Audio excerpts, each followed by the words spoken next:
malaikat itu adalah tidak bisa atau tidak mau berbesar diri atau apa namanya? Tidak bisa dan tidak mau bersombong diri dia. Meski dia menjadi makhluk yang mulia. Disuruh ibadah, ibadah saja, disuruh rukuk saja, disuruh sujud saja. Meski ketaatannya semacam ini, dia tidak layas takbirunah, tidak sombong. Dan dia juga walayas tahsiruna, dia tidak kesulitan. Untuk apa? Yusabbihuna laila wan nahar. Untuk bertasbih kepada Allah pada malam hari dan siang hari. Ini sifat-sifat malaikat ya. Jadi malaikat itu tadi makhluknya Allah, bukan anak Allah. Meski dia adalah hamba yang mulia, dia itu tidak sombong, ya, karena dia ibadah terus. Dia juga tidak kesusahan dalam hal bertasbih kepada Allah pada saat malam hari dan siang hari. Ini sifat malaikat kedua. Yang ketiga adalah la yaftarun, ya. Mereka tidak pernah patah semangat atau tidak pernah semangatnya tergeser sedikit pun. Layas taftirun itu atau layaf turun itu adalah tidak pernah bergeser sedikit pun semangatnya. Beda dengan manusia. Manusia itu capek sedikit wis ora gelem ngaji, ngono. Capek sedikit wis ora gelem sholat. Capek sedikit wis gak gelem puasa. Itu manusia. Malaikat enggak. Malaikat enggak. Malaikat itu kualitas ubudiyahnya kepada Allah itu sama sekali tidak labil, tapi stabil ya. Makanya tadi saya katakan kalau dia disuruh tasbih, tasbih saja. Kalau dia rukuk saja, dia tidak pernah mengeluh ya. Aduh capek aku rukuk, wah enggak. Nah, itu malaikat. Malaikat itu punya sifat ini. Satu, tidak sombong. Yang kedua, tidak kesusahan dalam hal membaca tasbih dan tahlil kepada Allah. Yang ketiga, malaikat itu memiliki sifat apa? Tidak padam semangat dalam beribadahnya. Ya. Tidak padam semangat beribadahnya. Nah, berbeda dengan kita yang notabene disibukkan terhadap sesuatu kemudian padam semangat untuk beribadahnya. Amit takhodu alihatan. Kalau sudah mendengar penjelasan Allah bahwa Allah itu tidak punya anak, tidak punya istri, dan malaikat merupakan hamba Allah, bukan anaknya Allah, ya. Dan begitu juga apa tadi? Fungsi dari bumi adalah untuk menunjukkan kebesaran Allah, menunjukkan kekuasaan Allah, dan untuk ngeladeni hambanya Allah, mempersiapkan apa kebutuhan hambanya Allah. Maka kalau semacam itu, ya, mana tadi amit takhoda tadi?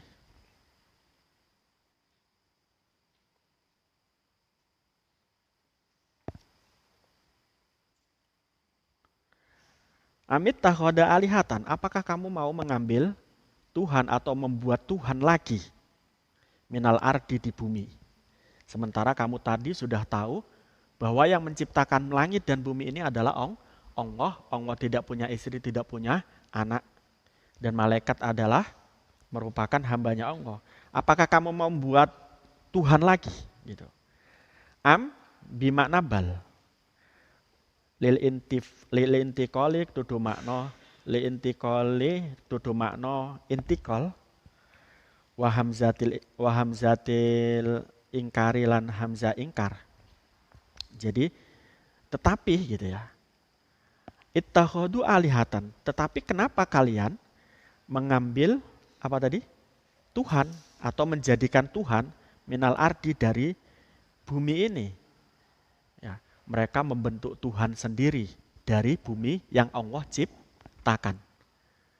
Batu itu loh dijadikan Tuhan. Batu itu diciptakan oleh Allah. Sesuatu yang diciptakan oleh Allah kok untuk apa?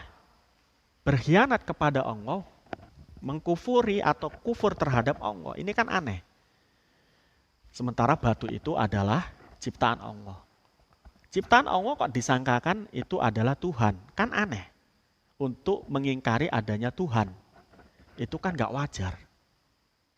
Itu gak wajar. Jadi batu itu bagian dari bumi, tapi dijadikan Tuhan. Sementara bumi sendiri diciptakan oleh Allah. Apa bisa Tuhan itu semacam itu? Tidak bisa. Andai kata dia mengatakan, kami juga percaya dengan Allah, tapi kami percaya juga dengan berhala. Apa bisa semacam itu? Tidak bisa. Karena Allah mempunyai sifat wahdaniyat. Ya, sifat esa. Surat Al-Ikhlas mengatakan kul huwallahu ahad. Ya, kul huwallahu ahad.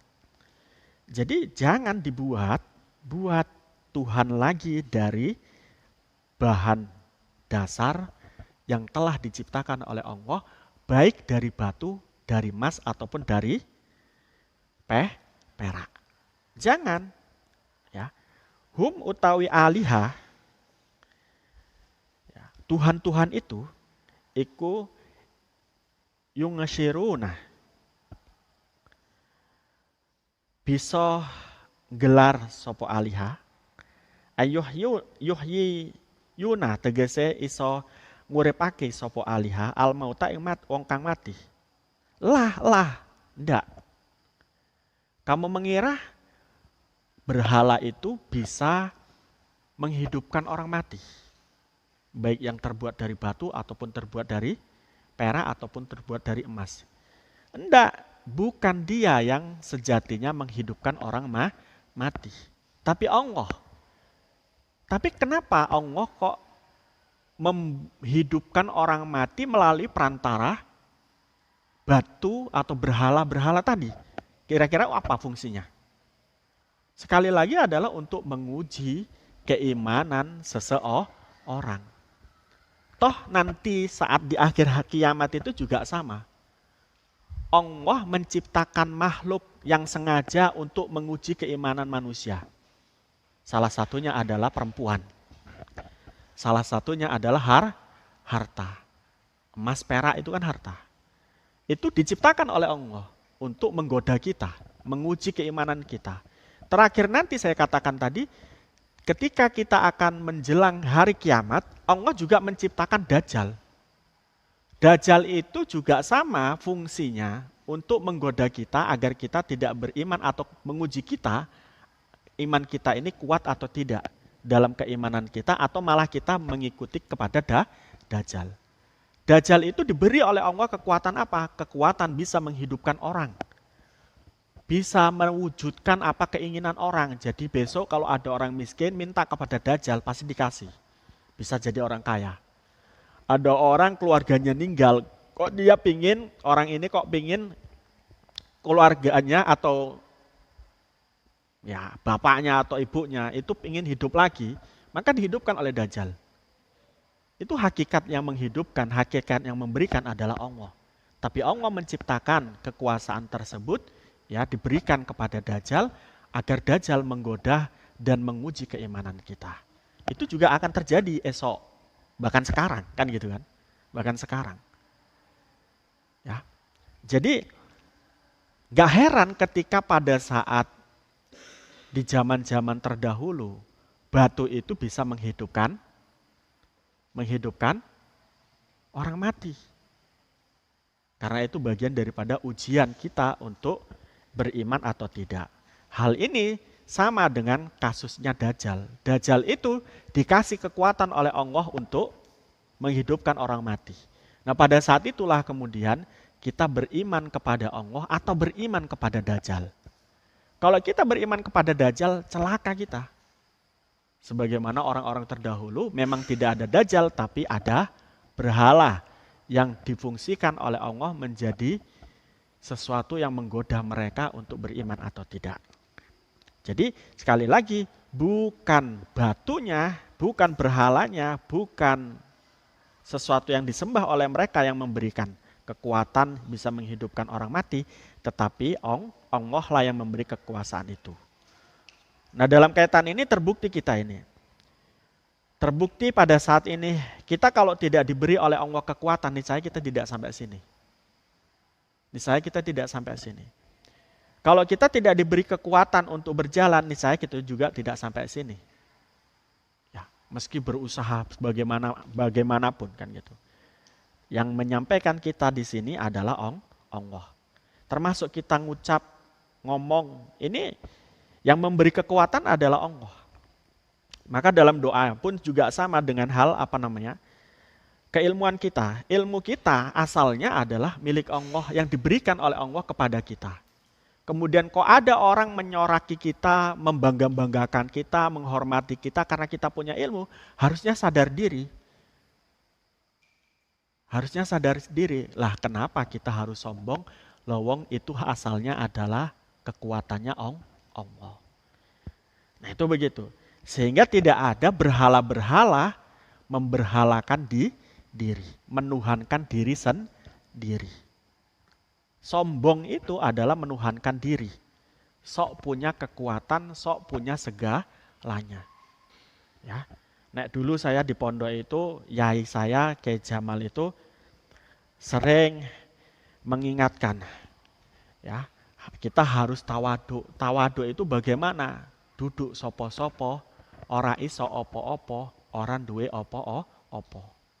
Meski bisa ngapa-ngapain, bisa ngaji, ya nggak menganggap bahwa mengajinya adalah dari dirinya. Melainkan dia menganggap mengaji, bisa ngaji itu adalah dari Allah.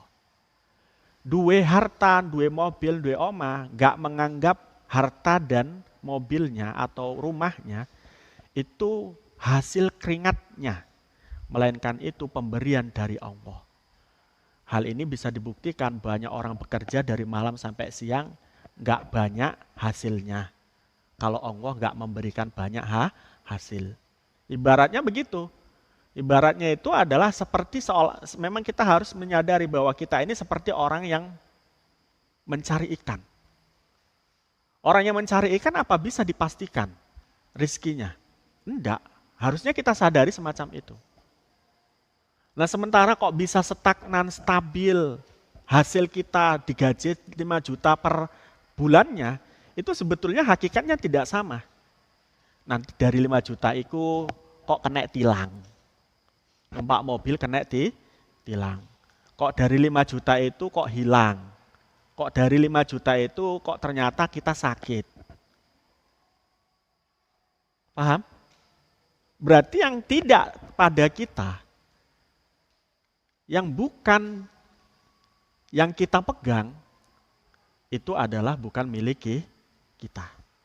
Contohnya tadi kita sakit, dari 5 juta itu ternyata habis 4 juta. Berarti yang 4 juta itu bukan rezeki kita. Nah, disadari harusnya begitu. Tapi sayangnya tidak menyadari sehingga ketika sakit 4 juta, miso-miso, kurang ajar. Gitu. Kurang ajar iki. 5 juta harusnya bisa disimpan, bisa untuk ini, itu, ternyata sakit. Akhirnya gak iso nggih apa-apa, cuma 1 juta. Nggih urip, nggih mangan sebulan. Cukup. Karena beli beras, beli sayur sudah cukup kan gitu. Nah itu harusnya semacam itu. Jadi sehingga di situ tidak ada menyekutukan Allah. Ya, apalagi tadi bisa duwe opo-opo, duduk sopo-sopo kan gitu. Yang memberi derajat itu hakikatnya adalah Allah. Nah, beri kehormatan itu adalah Allah. Kamu bisa duduk di sini mendengarkan saya, itu bukan karena saya, itu karena Allah. Kamu dipanggil hatinya, duduk, ngaji. Kalau saya sih nggak bisa ngapa-ngapain. Ya, jadi itu. Kalau kita masih mendewakan diri kita sendiri, maka kita sama halnya dengan orang-orang terdahulu.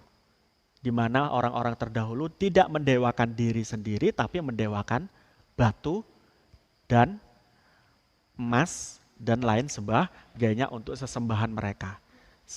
Selanjutnya juga kita juga seperti Dajjal, seperti orang-orang yang di masa Dajjal yang tergoda dengan Dajjal, di mana mereka mendewakan Dajjal sebagai Tuhan mereka. Itu sama dengan mendewakan diri sendiri.